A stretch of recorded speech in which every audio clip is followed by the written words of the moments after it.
Элеттик окуучулардын көп жылдардан бери эңсеп келген кыялы орундалып, 150 орунду типтүү мектептин босогосу да ачылды. Окуу имараты үчүн 37 миллион сомдон ашуун акча каражаты бөлүнүп, бардык шарттары менен курулган. Эми Паскарык айылынын окуучулары эски Муса Кадыр мектебинде эмес, 2 кабаттуу билим уясында окушат.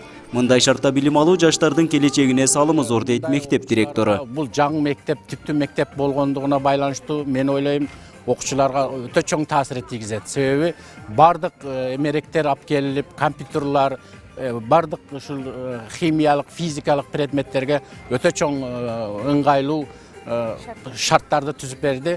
Мен ойлойм, мындай шарттарда окуучулар чоң ийгиликтерге жетишет деген ойдомун.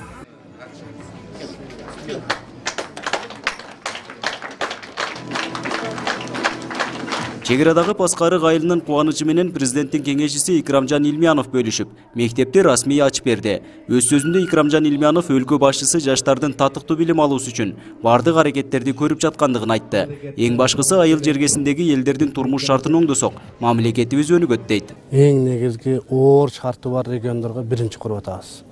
Эмне себептен? Буларда мүмкүнчүлүк түзбөсөк, бул жерде жашагандыгы өзү бир эрдик.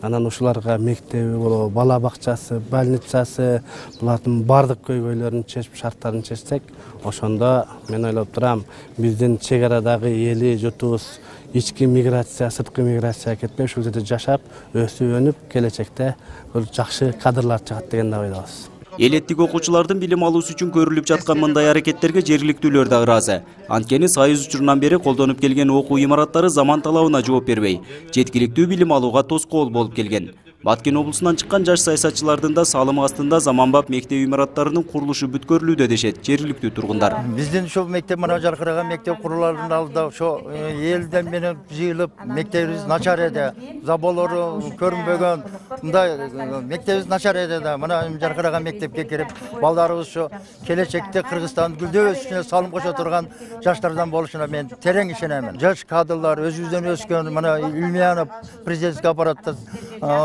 кеңешчи болуп атат. Ошол кишинин аябай салымы биздин шаарыбызга, районубузга салымы чоң тийип атат. Өткөн жылы Баткен облусу боюнча 20 мектептин курулушу башталып, 1 жыл аралыгында эле 8 мектеп пайдаланууга берилди. Ал эми калган 12 мектептин курулушу уланууда. Бул окуу имараттары да жакынкы аралыкта толугу менен бүткөрүлөрү күтүлүүдө. Нургазы Жайнаков, 7 канал, Баткен өкүлчүлүгү.